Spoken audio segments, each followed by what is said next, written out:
I'm Mike Lockman, Fish Like Mike, and this is the Tom Rowland Podcast. Mike, how are you? Hi, Tom. How you doing? I'm doing great, man. Fish like Mike. Wow, it's nice to have you on the show. I follow your page, Awesome. Thanks and for having me. you have some really good videos, man. You really do. It has been crazy over the years. I mean, it's just kind of accumulated over time, but there's a couple wild ones for sure. How many years have you been doing this? So, kind of a tough question. I mean, I started in 2015, but I haven't really taken it seriously until probably the last 5 years. And ever since I took it serious, it's really started to really blow up. So what got you started? You just out there fishing and think maybe I put a GoPro on or something? Yeah, How did you get started? really got started because I think I have ADHD and I was just an athlete my whole life. And if I wasn't playing a sport, whether it was hockey, soccer, played rugby for a bit, if that season wasn't going on, I couldn't just stay home. And I've never played video games, so if I had nothing to do, I had to find something else to do. I didn't really pick up fishing until my senior year of high school. I always liked looking for animals and going for hikes and stuff, but fishing I really didn't pick up until probably my senior year. And it all started when I got a car. I got my first car senior year and bought a cheap kayak from Dick's Sporting Goods, and pretty much the rest was history. I just put it on the roof of my car and went to local ponds, was pond hopping, and actually taped a GoPro my first summer to a hockey stick. And I would find old logs that were thick enough to fit in the rod holder of the kayak, and I would just duct tape like a Hero 3 to the stick, and the rest is history. And so where did you grow up? Buffalo, New York. So most of my time early on is all in New York. All right. So and the athletic background, you mentioned hockey and rugby and what else? Soccer. So soccer and hockey, those were your big sports? Yeah, hockey was the biggest. I played 2 years in college. My brother actually ended up going on to play pretty much pro. He played in the East Coast, which is, Wow. so it's NHL, AHL, East Coast. So he's a little guy like me. So if he was bigger, he definitely would have made it all the way. But yeah, growing up, it was all sports. I coached varsity hockey for 5 years and obviously taught for those 5 years as well. But it's been a wild ride, very busy for sure. Wow. And so leading out of how did you get into like the teaching profession? Was it through coaching? You wanted to be a coach, and a lot of times you have to be a teacher as well in certain schools, certain private schools. I know that. But what was your path to teaching? Kind of a family business in a way. My dad is a gym teacher, and my mom was a principal.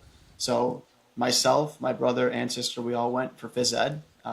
We always joke that my mom's always like, "Why didn't you go for administration?" And we always joke that, well, we both saw you come home at the end of the day, and one was stressed and one wasn't. So gym teaching was the easy path.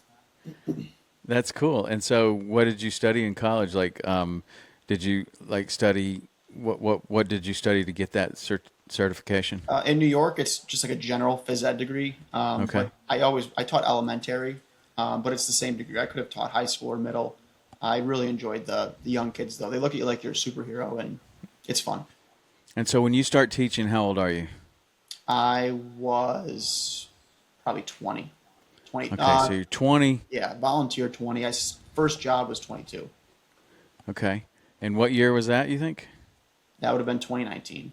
2019. So you'd already been doing some videos for a few years. Oh yeah. And some of them were taking off Yeah. or Just around the time I started teaching it is when I began to take it pretty serious. But those were long days. I mean, I was getting up. We'd have hockey practice for varsity at 5, but as coaches, we'd have to get to the rink at 4:15 so we can unlock the rink. The kids can get in. So we'd practice 5 a.m. to 6:30, shower, go teach all day, and then Monday through Friday I was working a part-time job and doing my master's, and then on the weekend I would fish, and that's kind of where content became such a serious thing where I only have 2 days to make content, right. especially here on the coast of New York and stuff where, it gets dark 4:30 in the afternoon, where I really only have Saturday and Sunday to make content. So every single thing I do, I have to I have to use every second. So I became good at using my time shortly to make as much content as possible or to repurpose it. Mm-hmm. And what did you find? What was the first thing that was kind of like the path of least resistance? Like what kind of videos started taking off for you? So the fishing was good. One of my bigger regrets, it's tough to say it's a regret because when I first started in 2015, it was all shot like horizontal on the GoPro, and I was posting on YouTube. And even on my page now, my YouTube, there's videos from 10 years ago.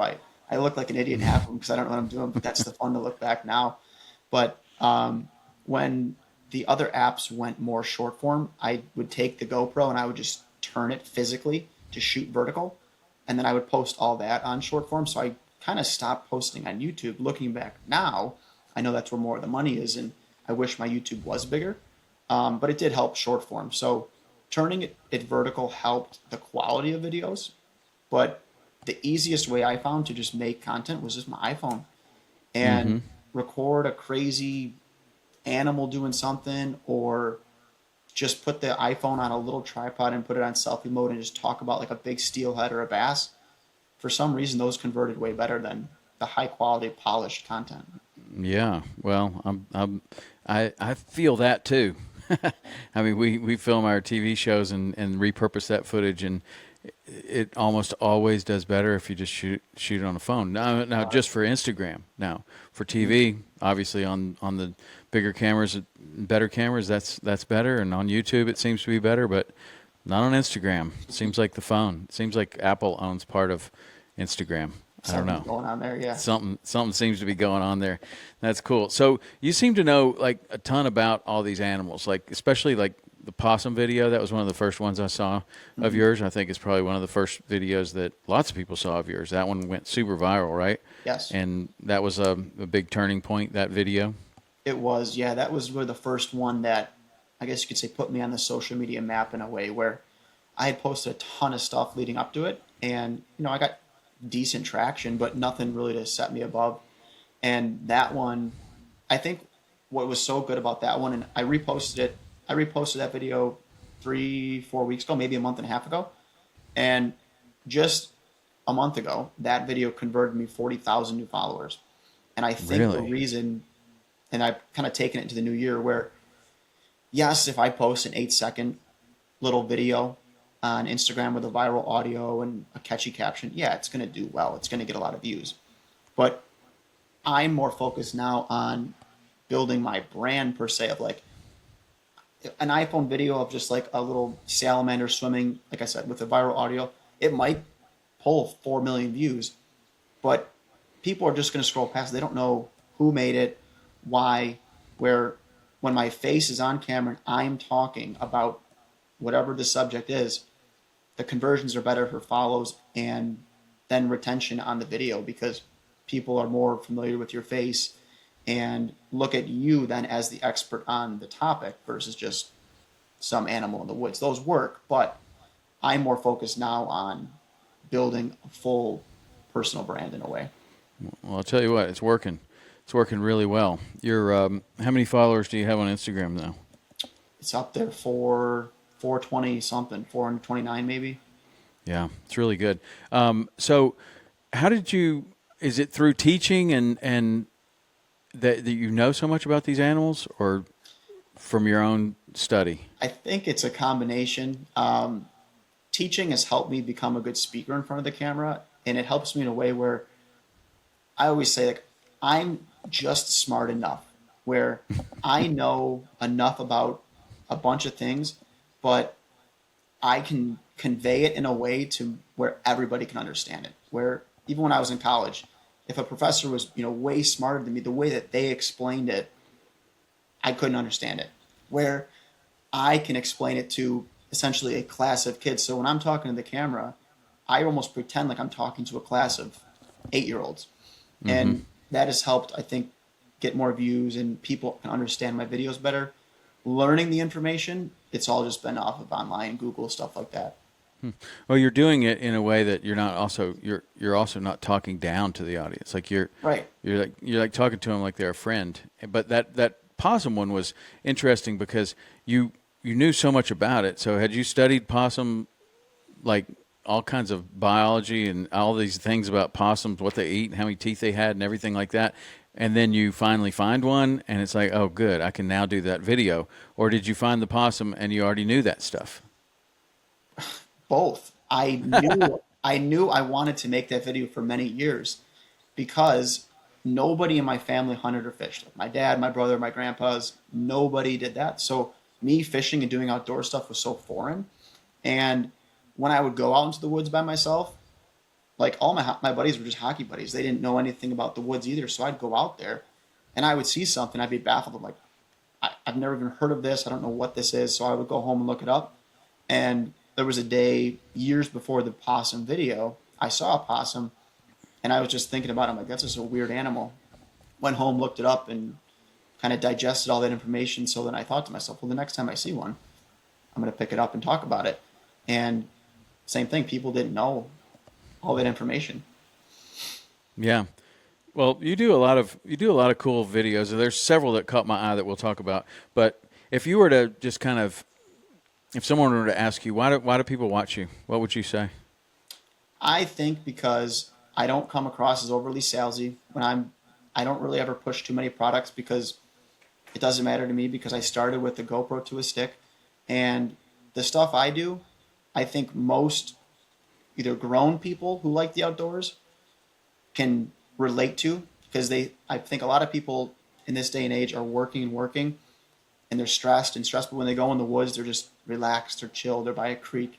And I think it brings out kind of like that inner child in everybody. And for myself, whether social media existed or not, I'd be out doing this stuff. So to me, I think people can see that it's just like, I'm just a normal dude going fishing. These are my adventures. If you like it, great. If you don't, then scroll on. It's just, I'm just out here doing what I love to do.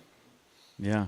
Well, I'll tell you what your account and your videos have done for me is that made me want to go fishing in your neck of the woods, which of all of the places in the country, I have probably the least amount of fishing experience. Certainly, I've never been to some creeks like you're fishing, and it's really cool. Like what you're catching in these creeks, and I didn't even know they existed in New. I mean, I think about New York, and I don't think about what you're doing, which Right. I think the state of New York ought to be paying you tons of money because you're showing that there's a whole different side. And my experience with New York is I did do one little competition in around Lake Placid, and we were in that region and the Ausable River there, and we were trout fishing, and that looked like a trout river. But a lot of the stuff that you're doing, and I think it's in that area, but you go to so many different places. Maybe it's not in that area, but you're fishing these little creeks. You're fishing for smallmouth, and you're fishing for steelhead, and you're fishing for salmon that looks like it's in that area. Is that where you're fishing? Not exactly the Ausable area. That's more Adirondacks. That's a Right. phenomenal area, though. That, but what you're doing though is what Oh, I'm yeah. talking about with these little creeks and different things. That's what really caught my eye because I grew up in Tennessee and we have little creeks like that, but the water's not clear like that, and we don't have those kind of fish in there. It's more like sunfish and red eye bass and things like that. And I used to fish those kind of creeks, but I see these videos that you're doing, and man, you're catching like some real fish in these little creeks. And I guess that's going into the Great Lakes. Those are Great Lake tributaries, or what's going on there? Yeah, it's a very special area. Specifically, my Buffalo, New York region, we got the Finger Lakes. Obviously, Cayuga Lake is a huge tournament that pumps giant smallmouth every year. We got the Niagara River, which connects Erie and Ontario. That is a whole nother fishery. There's sturgeon in there, lake trout, salmon, steelhead, bass, you name it. But these smaller creeks are so awesome, and it's a lot of the Great Lakes, but it's primarily Erie, Little Michigan. But I almost jokingly say that they're lake run smallmouth, where we got steelhead. Well, and that's a whole other argument. People say if it's a steelhead or not because there's no saltwater or whatever. But Well, why don't you explain that? Because we have a tremendous amount of saltwater fishermen that listen, but not necessarily steelhead fishermen. But the debate is that a steelhead by definition goes into the ocean. A rainbow trout that goes into the ocean and then returns back to the river, right? I mean, I'm Yeah. not a steelhead guy either, but why don't you explain what the debate is? Yeah, so this one might ruffle some feathers, but that's all right. So I've actually truthfully never caught what I will call a true steelhead. That's on the West Coast. That's ocean run. I have always caught lake run steelhead, which in my opinion are just a lake run rainbow. Now, those were imported into the Great Lakes, I believe in the 1800s, 1890s maybe, where they really are a steelhead that was taken from the West Coast and brought here and put in the Great Lakes. Now, they act similar. Genetically, I believe they're identical, but it's just it's tough to describe because the ones that come out of the ocean, they seem like they fight harder, they're bigger, their meat looks a little different. We have king salmon here in Lake Ontario. The king salmon that you catch out of the ocean and the ones that you catch here out of Lake Ontario, completely different looking. The meat is not the bright orange red that you're familiar with seeing out in Lake Alaska. Um, I've filleted one or two here. I don't really want to eat them. They're more of like a tan. You can get a coho that is a little bit better tasting, but yeah, we have some really special water with these. I guess we could call them steel. We could call them lake run rainbows, but they run into the same creeks that the bass do. And there's a certain time of the year that's so special where you have these steelhead that have come into the creek and they're leaving to go back out for summer. But at the same time, you have the smallmouth that are coming in for the spring to spawn, and they will overlap. And you'll get a time of the year where you can go with a fly rod or a little light tackle, a little minnow white jig or a streamer, and you can catch a 5-pound smallmouth in the same day that you catch a 30-pound or a 30-inch steelhead. Wow. It's insane. Wow. That's really cool. So I would assume that that's springtime? That is Or is that spring. fall? Yeah, springtime. Nice. And what about the brown trout? Are they in all this water too? We do. So Lake Ontario is better for brown trout. Lake Erie, they're not as strong for whatever reason, but I would put Lake Ontario's brown trout run world class. I mean, multiple 30-plus inch brown trout coming in every year. They're full of eggs. They're the heaviest they are pretty much any point in the year. Special place, yeah. Wow.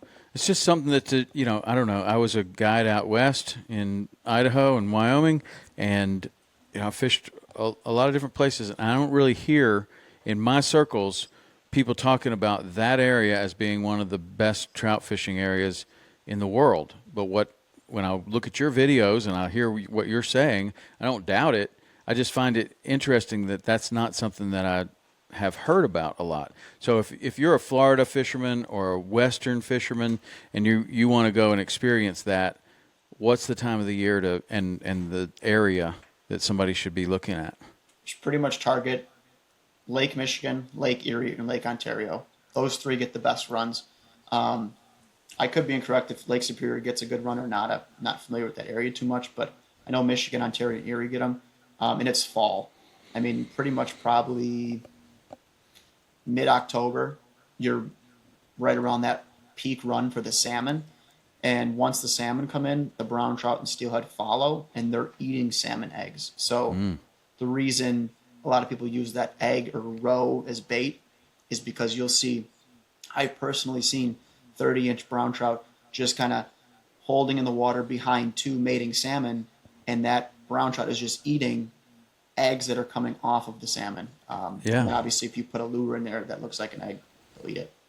Well, I mean, that's what you do when you go to Alaska, and people go from all over the world. They go to Alaska and target these specific rivers because they want to catch these big rainbows that are doing exactly what you just said there. And you fish them with egg patterns, and people go from all over the world. But man, New York is a lot closer than Alaska. I mean, a lot closer. Crowded. Yeah. And you think it's more crowded? I've never been to Alaska. That's one of my dream trips, but I know there's a couple places in New York, like specifically the Salmon River in Pulaski, New York. I think that there was something I read once that the salmon run brings in like 200 million or 20 million, something like that, in just revenue in the fall. And it's a zoo, though. I mean, it's shoulder to shoulder. I only go up there like once a year because I can't stand it. But I'm not interested in that, but what drew me to your videos is that you're often fishing in these places where it looks like there's nobody else around, and obviously that's what I want. Oh yeah. But I don't know if, I mean, is that available, or do you have to really know what you're doing to find a place where no one else is fishing and the fishing is as good as what you're showing on your Instagram? It's definitely harder. I mean, some of those smaller creeks, the numbers aren't there. But my personal style of fishing, I would much rather walk 3 miles in a day, catch two fish, see 10 of them, than be shoulder to shoulder and see 200 Yeah, fish. So yeah, me that's more too. my style. Yeah. Yeah. What about the private? How much of that land and water access is private that you can't access up there? Is that something that you have to really watch out for, or is there a lot of public water? Yeah, it's New York's different. I mean, there's so many laws in New York to begin with, but there's a specific law on that river in New York where it went back, I don't know how many years, maybe it was 80 years, 100 years, but this family that owns part of the Salmon River technically, in written law, owns the water, like the ground beneath the water. So you Mm-hmm. can't even float it and fish it without a permit from them, which is You crazy. can't float through No, because not, there's a water law like that in Wyoming and Idaho and Montana. There's three different water laws. In one state, the landowner owns the bottom of the river, but they do not own the water flowing through there. So you can actually float through, but you can't drop your anchor on the bottom. You can't touch the bottom.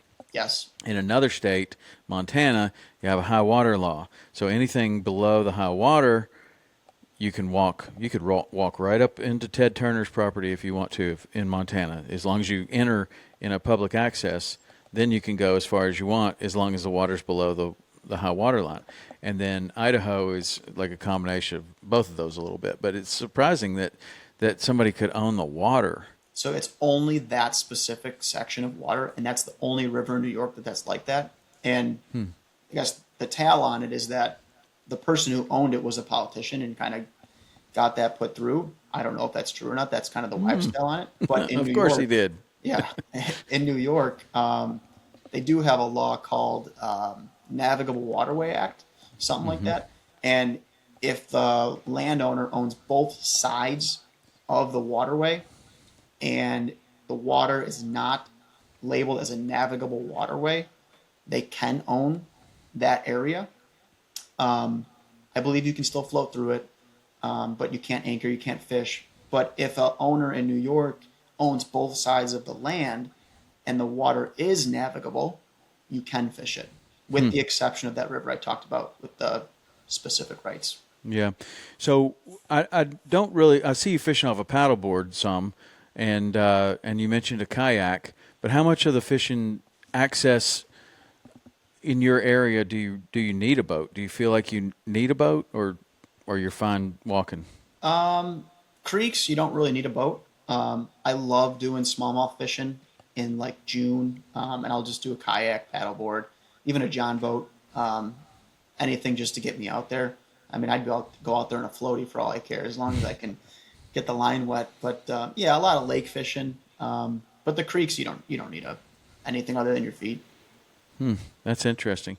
And then you have how long has it been since you've been going to Florida? Last year was my first year. Did that whole trip in the van and was just kind of blown away by the fishery down there. It was my first experience in the Keys. I cannot wait to get back in a couple of weeks. My family, we've gone down every year for probably 15 years, but just for a week long family vacation. And I would fish off the shore. I've caught sharks from the shore, but that was years ago. I've never really got to experience the bass fishing or the Keys or some of the Clearwater Springs. That was all new to me last year. Nice. What was your favorite part? The Keys. I love Yeah. the Keys. What and so you get down there in the wintertime last year, or what time Yeah. of the year was it? January, February last year. And Okay. it'll So be the in same. January's a little spotty. You can have good weather or maybe not, but February, man, you can have some really nice weather. I think you probably did last year. But this year, how much time are you going to spend down there this year? So similar plan. That was my experience last year. Where January, I'm in this beautiful place. I see beautiful flats, clear water, but it's blowing 35, and I'm just like, oh, I can't go out Yes. there. So I am going to Florida next week, and I'm going to spend probably all of January in Central Florida fishing for largemouth bass. I've never caught a 10-pound largemouth, so that's going to be kind of my goal is catch like a really big largemouth. And then February, I'm going to go to the Keys when the weather kind of evens out. You should go when you're in Central Florida. You should hook up with Rob. Rob, our Oh mutual yeah, friend, Rob Chapman. Are you going to do that? oh yeah. I was just Because talking he to him is the other on, day. bro. He's on some big snook. I saw. He's on some big snook. He's on some big snook, and you should definitely go. Yeah, There's a lot of really good stuff down there. I'd love to meet up with you in the Keys too. That'd be really cool. that'd be great. What if you had something that you were trying to catch down there? What do you think it would be? Tarpon. A big Never one? caught one of my. Or Never caught. you never caught Any. any tarpon? No, no. Oh wow, So wow. I'll take whatever. Well, I tell you what, unless there's a big change, this has been one of the warmest winters that I can remember, and I'm sure that means that there's some incredibly cold weather approaching because it once when it's really good and it stays really good for a long time, it's not going to stay that way forever. But Yeah. I'm sure that you're going to have some great opportunities, and then there's some opportunities in Miami. I can hook you up with another friend of mine in Miami that catches big tarpon throughout the whole year. David Cohen, he's a wild man. The good thing about going with David is you don't have to say a word. You don't have to say one word. He will talk the whole day, It's and great. you can just fish, right? But he's awesome. So I'm interested in kind of are you not teaching anymore?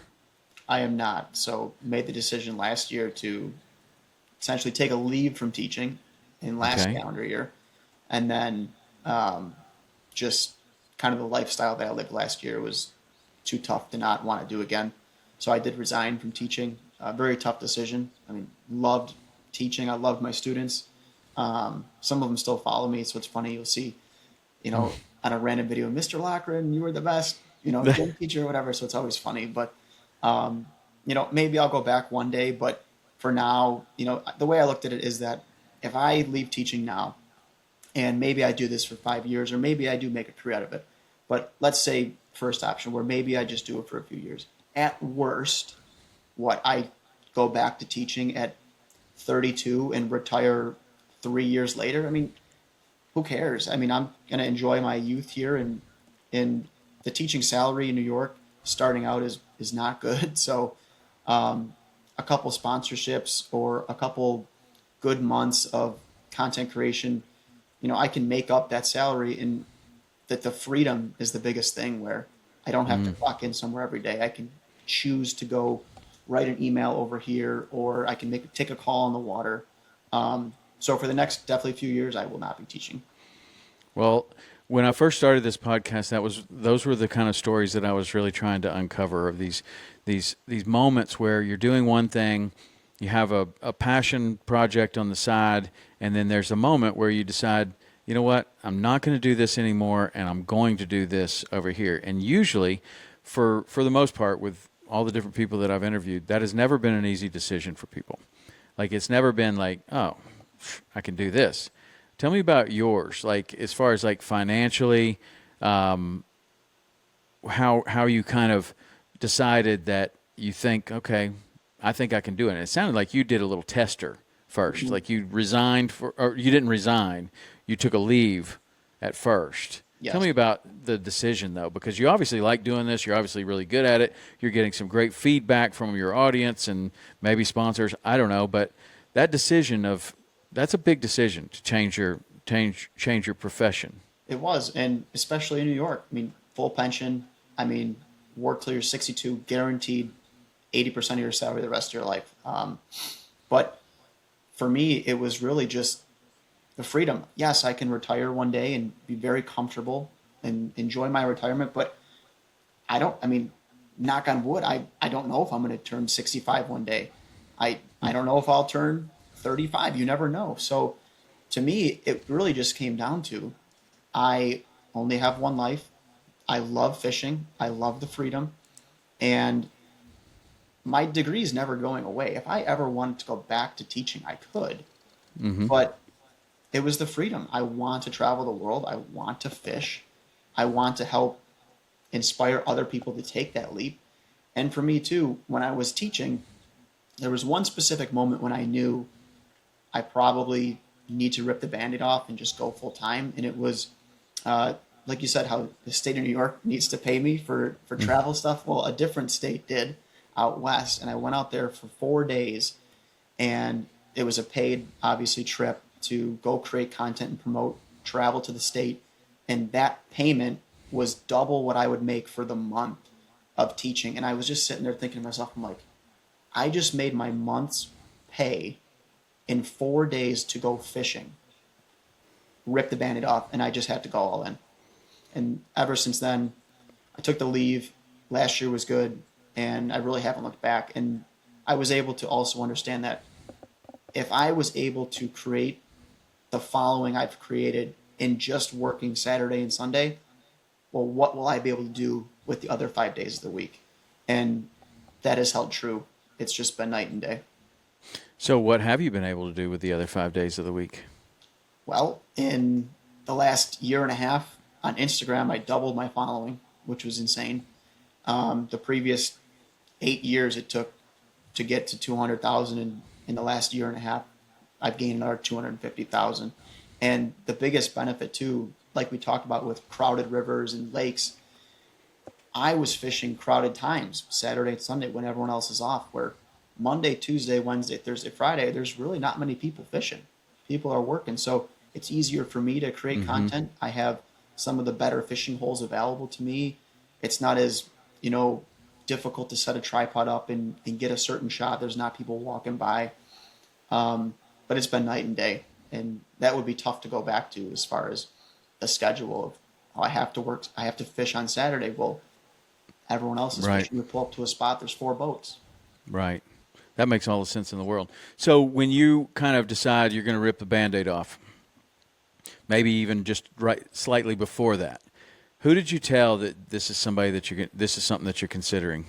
My parents, because that's what I figured. They, it's like the family business, and I've been very fortunate, raised super well, and it's tough to tell, your parents, specifically your father, who has provided you everything by working the same job that you want to leave.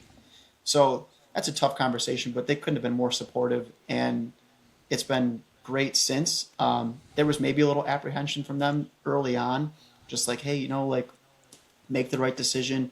You do have retirement, you do have health insurance, but it's been worth it so far. So has your dad kind of looked at what you're doing, or your mom, and kind of thought, you know what, if I could have gone fishing instead of going to work every day, maybe I would have probably done that. Have you had that conversation yet? Not exactly, but I think my dad loves golfing, so I think going back, if he could make his teaching salary golfing, I'm sure he would most definitely take that decision. But he also loves teaching, and that's a tough thing. It was never really about money. My biggest difficulty in leaving teaching was the kids. I mean, I had some of these kids from kindergarten to 5th grade. I basically saw them every day for 5 years, and they were awesome kids. So that was the toughest part. And so as you move, I look at your comments, they're positive. Like, it seems like most of the comments are positive, but I'm sure that that's not always the case. What have you found to be the biggest challenge about what you're doing? Comments early on would irritate me. But I think too, kind of taking a sport hockey angle at it, where, you'll be facing off with a guy on the ice and they're just going to chirp you. They're just in your ear. They're trying to get you to get irritated. You can't let them. So for me, it was the same thing. It's like, all right, someone's upset about something I posted, or they don't like the way I said something. Okay. Oh, well, I really, truthfully, I couldn't care less. I take it as feedback. Like, okay, maybe next time I'll just word it different, or I take it into consideration, but I'll never stop because of some random person on the internet. No, never. Right. So what part of your background, you've got a teaching background, you've got a hockey background, an athletic background. Where do those show up in your content creation? I think just maybe the energy where, showing up and teaching every day, the kids know if you're tired, you have to bring energy every single day. With hockey, I was never the most skilled guy on the team, but I was definitely one of the most aggressive where puck's in the corner, it's my puck, full speed ahead, go get it, grind your way out. And that's kind of content creation. You just have to grind. Your first 100 posts, you might get 20 likes. They might get under 500 views. Too bad. Grind, post more, and just chip away. And eventually something will hit and then build off of it.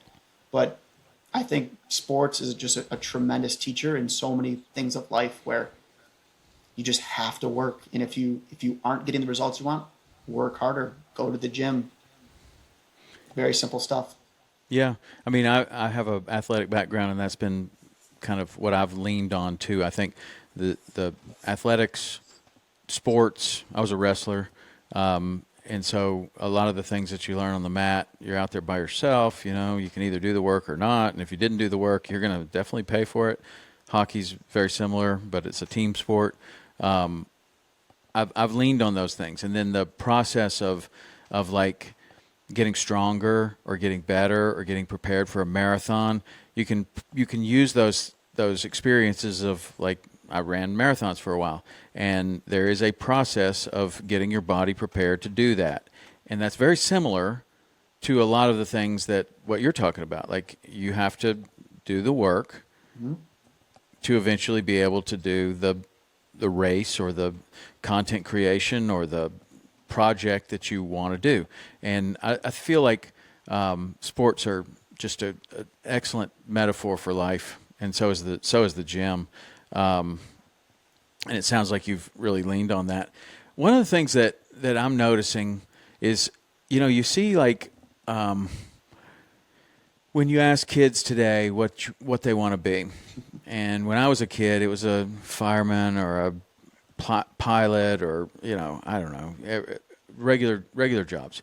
And now when you see these surveys, and you usually see them on social media, so maybe they're skewed, but most kids, or a lot of kids, want to be a creator of some sort, right? And so you've been doing this long enough, and you've been able to transition from a full-time, very safe job to a creator, and you seem to be doing very well. But what I notice in my own creation, and maybe I'm doing it wrong, but I don't see that Instagram is paying as a platform very much. Tell me about what your experience is with that. So, to both of those things, when I was teaching, when me and you were in kindergarten, like you said, our teacher asked us, "What do you want to be when you grow up?" It was policeman, fireman, president, whatever. I would ask kindergartners, "What do you guys want to be when you grow up?" Influencer, YouTuber, and it was just like mind blowing to me. Also, a quick fun fact for you: if you ever ask a 5-year-old how to pick up the phone, for us, we go like this. I would have kindergartners go like this. Yeah. iPhone. So that was just mind blowing too. But that also helped me leave teaching when I was like, I have had these kids for so long. They like having me as a gym teacher. And I knew that a lot of them want to be a creator or influencer one day. Are they going to look back when they're in high school and say, "Oh, Mr. Lochran had that great dream to go be an influencer or a creator. Oh, but he's still teaching. He never took the leap of faith." So that helped me kind of jump past it. But yeah, Instagram, in the last calendar year, I probably had over 100 million views. I have gotten not even a penny, 0 cents. I'm glad to hear you say that, because I really thought I was doing it wrong. No, it drives me crazy. I don't have the views like you do, but we do have some pages that have really big views, and they get paid 0. And I don't know. I mean, at one point Instagram paid, and at one point Facebook paid. I don't know if they are really paying well. YouTube has always been known as a platform that pays well as a platform. So I think that a lot of people, when they look at even kids, for example, like we're talking about kids that want to be a creator, it seems like the business model of being a creator would be more straightforward or known. And for a while, I think it was that you made videos, they got a lot of views on YouTube, and YouTube paid you because they sell advertising in those videos. You have Jake Paul or somebody like that that makes just crazy money. But I don't know. In my opinion, that's changed. And I'm just kind of wondering what your opinion is. I agree 100%. Where probably 2 years ago, maybe three, Instagram was paying like bonuses or something they were called for views, and that went away. Facebook and TikTok do pay me, but it's not reliable. So without different sponsorships, um, different ways to make money, it would be very difficult. I do help consult for some brands to help them grow social. That's a nice form of income. Brand partnerships is the biggest, but viewership money, no, it's so inconsistent. Some months are great, yeah, but you have to make the next video. And TikTok specifically, it has to be over a minute long. So you could have a video that was 10 seconds and it got 10 million views. You're not getting any money for it. Now, my average rate of return, and from other creators as well, that I've seen on TikTok is around every million views is roughly $1,000 kickback. Call it 900. So that can be good, but that has to be a video over a minute long. And in the age of scrolling, it's harder and harder to keep someone retained for over a minute. I also have struggled with TikTok where they ban my stuff sometimes, and I don't post anything graphic. It's if I'm holding a snapping turtle talking about it, it's been banned before for violent and graphic acts where I can't even post half my stuff anymore because I'm afraid for it to get removed. But Facebook is better. You know, I can post anything that I post on Instagram. Gets posted to Facebook, and I do get paid from views there, but it's nothing crazy. So you don't factor that in when you're thinking, okay, this is the business plan. This is how I'm going to do this. That is just bonus money. Anything that you get from the platforms is Pretty you're much. considering bonus money. It's fairly reliable. Like I know at this point, if I post every day, on average, I'm going to get roughly X amount. But primarily, it's brand partnerships. And that's another thing I tell young creators all the time. You know, yes, you are creating an Instagram. It's a small business. You need to take every brand partnership, every different phone call with whoever you're talking to from that brand. It is an interview. You need to take it so seriously. You need to provide whatever you said you're going to provide. You better provide that and some, and maintain that relationship, because it's a big industry, but it's a small industry, and people talk, and it's very important. And reputation matters in every field, but it's so important. I tell people time, it is a business you're starting, not an Instagram page. It's a business. It's definitely a business, and it is definitely a very small world. The first time I went to ICAST, I thought this is the biggest show I've ever seen in my life. A couple of years later, I thought, it seemed a lot bigger the first time I got here. And now I walk in and I know, like, it's not big. And if you go from ICAST to the SHOT Show is much bigger. But even then, you walk around that show for a couple of years, and all of a sudden it's pretty small, really. And everybody kind of knows one another a little bit. But I do feel like creators are getting their fair share of respect these days on other platforms, and for a while it wasn't that way. And you've been doing it long enough to where you probably felt that or seen that, to where you're going for these brand partnerships, and they're like, Instagram, like, I don't even know what that is. Mm-hmm. How has that journey been for you? Yeah, it's better now. Like you said, where back in the day, different platforms held different value. Now, thankfully for me, Instagram's my second largest platform, and actually, no, it's my third largest. It's TikTok, Facebook, Instagram, but they're all fairly close. But Instagram holds the largest value, aside from YouTube. If you have a giant YouTube, I mean, you're going to get brand partnerships. But short form, yeah, I find Instagram to be the most value that brands are putting into their marketing budget. And thankfully for me, my Instagram has grown. But it's so important to in this day and age, build a personal brand, to create high quality content. It's important. So it's really kind of interesting to me that you got started fishing later in life. You seem like a good fisherman. Which which have you struggled to learn more about, fishing or business of creating? It's a good question. You know, fishing seems comes so natural to me now, but 10 years ago it didn't. Mm-hmm. So for me, and I never really watched YouTube. Like for me, it was just like, I'm just going to go out and figure it out. And I think for me too, where yes, I got into it as a fisherman, but I've more just been an outdoorsman where fishing is almost kind of like my vehicle to get me out there, if you will, where I'll go fishing for 8, 9 hours and that's great. But I also am out there just hoping to see something cool, see an animal. Um, and then there was a couple years when I tried to really dial in on the fishing, and then I realized how bad I was at fishing, and then I had to learn and read about it and stuff. Um, the business stuff I think has come a lot easier to me. Um, I'm pretty direct when I'm working with brands and stuff, so that isn't too hard. I can write emails fairly well from teaching, and I had to get a master's degree, so I was forced to write all these goofy papers. So my writing is not terrible.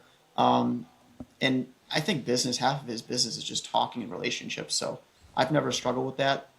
But honestly, I think I would have to choose fishing early on. Fishing was harder for me. Yeah.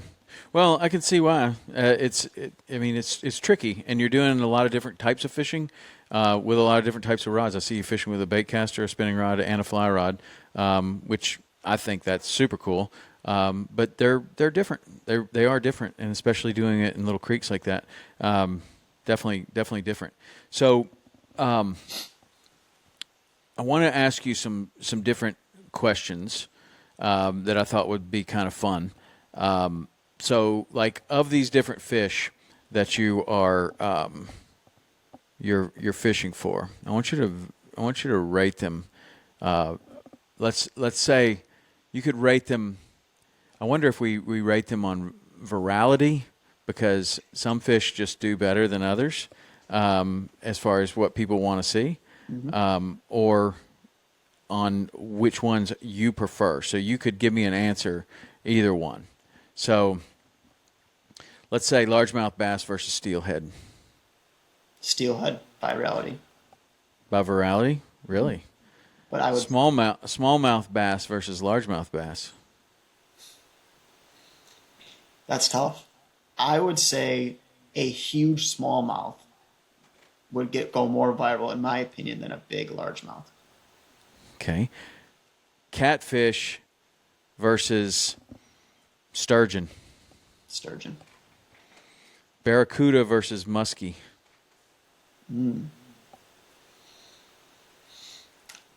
Big muskie. Big muskie, you think would get more views. Okay. Redfish versus snook. Snook. Cobia versus tuna. Tuna. They definitely do. I don't know why the cobia it doesn't do anything, man. People don't really. I don't know. Our cobia videos don't do that well. Let's say, how about what would be a freshwater version of a shark? Any shark versus any fish in freshwater. Well, I'll throw you a curveball here because there's one fish that has every year I catch it and it goes more viral than any other fish I catch all year. And it's the giant goldfish. When I catch these big fat goldfish, people love seeing that. So virality, that one I think takes the cake for all of them. But big sharks, there is something there too. Those big sharks, when you got a wave crashing over you on the beach and the mouth is open, those videos, whether I post them or not, those always pop up on my explore page. Mm-hmm. What about that goldfish? Have you ever caught a fish called a queen snapper? I have not. It's a deep dropping fish. Maybe we can get you out with somebody in the Keys to catch one of those, but they look like a giant goldfish. would be and super they cool. are incredibly good to eat, and they're really nice and big, and they have the same colors of those goldfish that I see you catching. I did not So, know that. so that's interesting. And so that goldfish is the most viral. What do you think the least viral is? Carp. Carp. Just a small little carp or something that never really does too well for me. And then what about? I mean, I have these stories of things that I can think of. Where what do you think the coolest, most viral thing that you've ever filmed, and then realized that the camera's not rolling? There was one time, this is last spring. This doesn't might not sound too crazy, but the way social media works, I knew it would have did well. Me and my buddy were going bass fishing, just walking the pond. This is last spring, and huge snapping turtle in the shallow water, and I can see it probably 30 yards away. So I run up to it. He pulls out his iPhone and he starts recording. I had a walking stick, a backpack, and a coffee in my hand. And I'm running up to it. And before he hits record, I throw the walking stick, I throw the backpack, and there's probably half a cup of coffee. I was just done with it. I threw it over my head behind me, picked up the snapping turtle, huge turtle, showing to the camera. He's on the bank now with the iPhone. I'm bringing it close, put the turtle away, and he pans back and he goes, dude, the coffee landed up. So when I threw that coffee, the coffee landed straight up in the grass. And then after the video, I didn't post that part of the video. I take a sip and I talk about it. But man, if that would have been recorded, I know for a fact that would have went viral for sure. That's funny. That's funny. All right, one more. This is like a bracket. So, in our fishing, and you're fishing in saltwater and freshwater, there's certain things that are more important than others. So, I want to know which condition you think matters the most. And so, we'll start with lunar table or tides. Tides. Tides or the clouds in the sky. Tides. Tides or water temperature.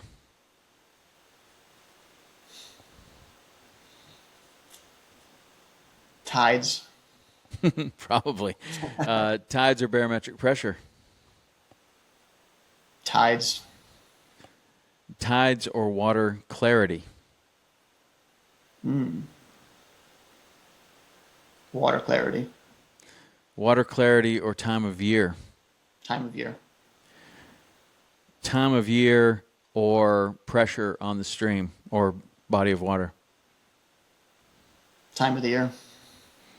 Okay, so time of the year wins. How accurate was that? Because I guess. How accurate was it? Yeah. I don't know. I mean, it's all about your fishing, you know. Like, I mean, there's no right answer, right? Like, you can go out there. Some people can go out and catch fish in dirty water, and other people, if the water's dirty, they're lost. They don't have any idea what to do.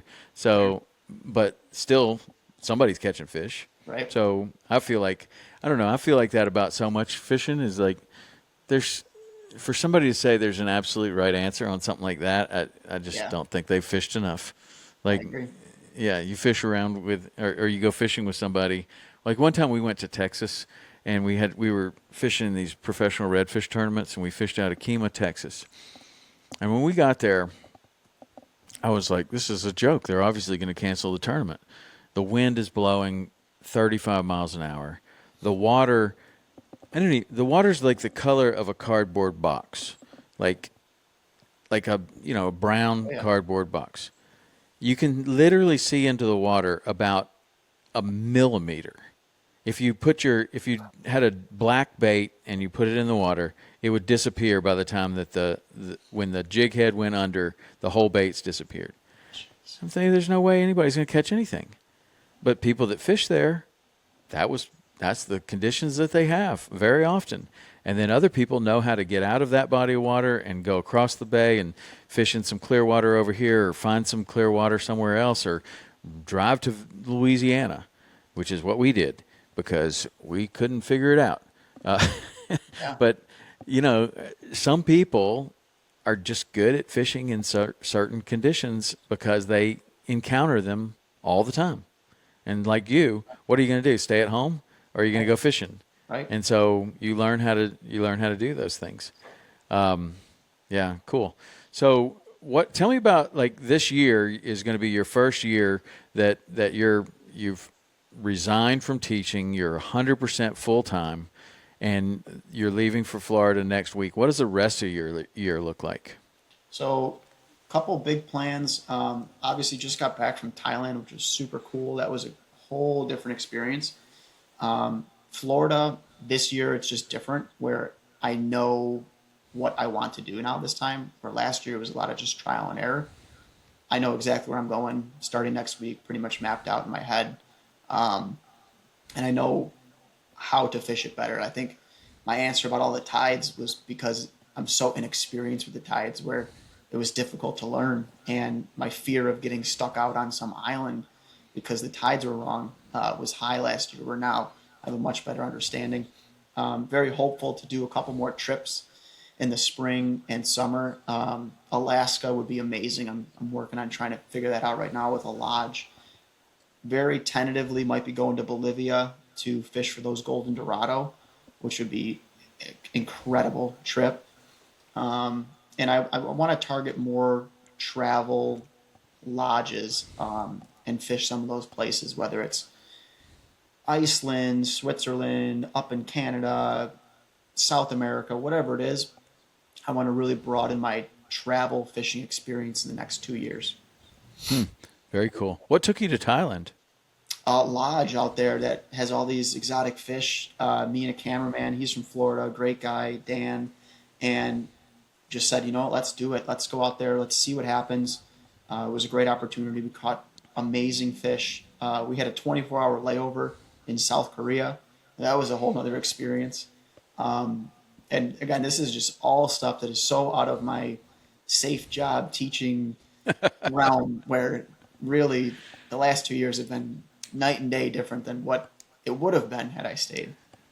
Wow. What kind of fish did you catch in Thailand? All kinds of stuff. There was arapaima. Yeah. There was red-tailed catfish. There was a goonch in the lake. That one that Jeremy Wade caught. That was Yes. We didn't catch one of those, but that was the one I really wanted to catch. There was some stingrays, all kinds of stuff. Mekong catfish. We saw monkeys. We went to a floating island and walked through and got to meet different locals. I actually have a video I'm posting next week. I think it'll do pretty good views. Where I did a little selfie video talking about they had a floating like sport court that is literally on the ocean. That is just floating. It had 2 soccer nets, and I was trying to go find some of the local kids to play a game of soccer. We don't speak the same language, but that video I talk about that, where sport is one of the few things on this planet where me and you could speak completely different language, but we both played soccer or whatever you call it, and we can play together. We might not know how to say pass in the same language, but you can play the same game. So I did a video on that. The kids were in session, so although they live on floating wood, they were in school, so they were not able to play with us. But it was a fun time. What did that court feel like? Is it mushy or like? It was hard, pretty but firm. It was wobbly. Like Yeah, you're on that's water. what I was thinking. Yeah. Wow. That was cool. Wild. And the arapaima, are they native over there? No, this was a stocked private lake type deal. That's my next thing. That's why I want to go to South America, to catch a real wild one that is just full of fight. And I want to be in a little bit of danger when I'm fishing, with being in the jungle and stuff. So very hopeful to do that in this upcoming year. Man, they have those in Florida now too. I saw that. I hope they don't get out. That's all we need is some of those in the Everglades. Like the pythons. Yeah, I mean, but that arapaima, that is a wild fish. They have one of those in an aquarium that I've been to, and the first time I saw that fish, I was like, man, I'd like to catch one of those, because it does, like, you can go over there and sometimes it'll be kind of low, but a lot of times it'll like sit up real high like a tarpon. Our tarpon will sit up real high. Sometimes their fins will even be out of the water. We call them laid up tarpon, and they bite real well when they're doing that. And that arapaima was doing that, and then it looks kind of like it's kind of got like a barramundi kind of snooky kind of face, and it just looks like it eats upward. Like it seems like it would be a surface fish, like a fish that would eat something off the surface. And I've always wanted, and the fact that they get really big, 7 feet, 300 pounds, like I'd like to catch one of those. Oh yeah. That sounds amazing. Even the the pond thing isn't out of the question of, I mean, I'd like to experience it one time, see how hard that fish pulls. But my son was in Thailand, and I don't know if it's the same place that you were seeing, but he did see ponds with arapaima in them. Oh yeah. And you could fish for them. Is that like just like a single place, or is that a common thing over there? There's two there. It's like, this was a pretty big sized body of water. And kind of like what you were saying, we would see them like, and they're like blowing bait up on the water. But that was kind of my rationale for them. Like, first of all, great opportunity to go to Thailand and catch these big fish. But I wanted to catch one kind of in like a better environment where I know what I'm getting myself into if I do a South America trip. I don't want to go to South America and catch one for the first time in the middle of the jungle and have it, jump out of the water and bash me in the head. Their head's like a brick of concrete. Yeah. And if it hits you, you're out cold. So I would love to do that soon. Yeah, well, tarpon can get you the same way, so be careful when you go catch your first tarpon here, probably in 2 weeks. I think you're gonna catch one. I hope so. Yeah, well, we should definitely try to hook you up. If I'm not there, then we should hook you up with some of my friends and get you out. That'd be awesome. Do you know how long you're going to be spending in the Keys? Ideally a month. Again, I don't have a place to stay right now. I have one family friend that's going to be on there, so it really just depends on if I stay, if I'm sleeping in my car, it all depends. So definitely planning on being there, but I don't know how long yet. I gotcha. Okay, awesome, man. So let everybody know all the different platforms that you're on and how they can find you. So handles Fish Like Mike on Instagram, Facebook, and TikTok. Also YouTube, long form content just started getting posted there. The Thailand trip and some different bass fishing long form videos are there. But primarily, if you need to contact me, it's Instagram. Nice. All right, man. Well, I'm going to keep watching your videos. You're doing a great job. And congratulations on really the change in your career. That's a really big deal. I appreciate it. Thank you. Yeah, man. Good job. All right. That's Fish Like Mike. And you should definitely, if you're not following him already, you should definitely go check him out. He's got some really cool stuff. And maybe we'll see you down in the Keys. Hopefully do. See you soon. All right, man. Thanks. Thanks, Tom. See ya. Bye.